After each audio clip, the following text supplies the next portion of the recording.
আসলে লেংলিসে থাকতে পারে, কারণ সেখানে হলো বাংলাদেশের যে গোয়েন্দা সংস্থা আছে, বাংলাদেশের যে পুলিশ বাহিনী আছে, এটা অত্যন্ত চতুর এবং এরা আসলে এদের কাছে কেন এদের কাছে তথ্যগুলো নাই কোথায়, কারণ হাদি বাংলাদেশের একজন আইকন পার্সন। বাংলাদেশে তো কিছু মানুষ থেকে থাকে, তার মধ্যে একজন হাদি, কারণ তার কথাগুলো বক্তব্য অত্যন্ত সুন্দর, অত্যন্ত চমৎকার। তিনি মাঝখানে খালেদা জিয়া সম্পর্কে, আমাদের আপসের নেত্রী সম্পর্কে অত্যন্ত সুন্দর বক্তব্য দিয়েছেন তিনি সেদিন।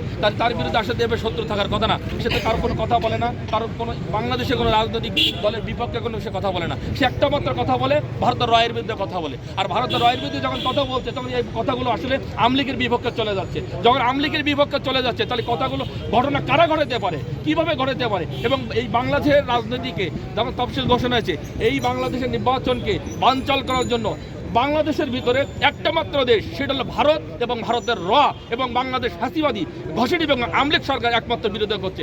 আমার মনে হয় এই জায়গাগুলোতে হাত দিলে, আপনার সুষ্ঠুভাবে করলে এই তদন্ত করে বেরিয়ে আসবে। আর বাংলাদেশের পুলিশ বাহিনীর কাছে আমার একটা বিরুদ্ধে আহ্বান, এই আসামিকে দ্রুত শনাক্ত করে, কারণ ভিডিও ফুটেজ দেখা যাচ্ছে, সিসি ক্যামেরা দেখা যাচ্ছে কে যাচ্ছে, তাকে অনেকটা আইডেন্টিফাই করছে। এই আইডেন্টিফাই অনুযায়ী তাকে দ্রুত গ্রেপ্তার করে, স্বরাষ্ট্র মন্ত্রণালয়ের তরফ থেকে তাকে গ্রেপ্তার করে দ্রুত আইনের আওতায় নেওয়া।